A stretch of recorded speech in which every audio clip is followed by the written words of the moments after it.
Tollywood producer Allu Arvind చిన్న కుమారుడు hero Allu Sirish నాయనికతో కలిసి కొత్త జీవితం ప్రారంభించాడు. హైదరాబాద్లో శుక్రవారం మార్చి 6న రాత్రి శిరీష్ నాయనికల వెడ్డింగ్ గ్రాండ్‌గా జరిగింది.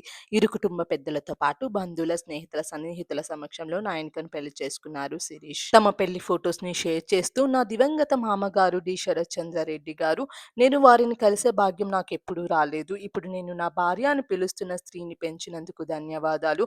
మీరు ప్రారంభించిన ప్రేమను ఈ భూమిపై నా మిగిలిన కాలం వరకు నేను ముందుకు తీసుకెళ్తానంటూ తన సోషల్ మీడియా వేదికగా ఎమోషనల్‌గా పోస్ట్ చేశారు శిరీష్. తెలంగాణ రాష్ట్ర ముఖ్యమంత్రి రేవంత్ రెడ్డి గారు, AP deputy CM Pawan Kalyan గారితో పాటు పలువురు సినీ రాజకీయ ప్రముఖులు ఈ వెడ్డింగ్‌కి అటెండ్ అయ్యారు.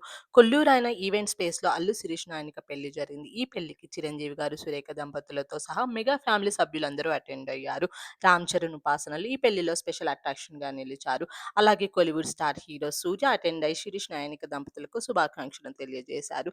ప్రస్తుతం ఈ grand wedding photos, videos social మీడియాలో బాగా వైరల్ అవుతున్నాయి. వీటిని చూసిన సినీ ప్రముఖులు, అభిమానులు, నెటిజన్లు న్యూలీ మ్యారీడ్ కపుల్‌కి శుభాకాంక్షలను తెలియజేస్తున్నారు.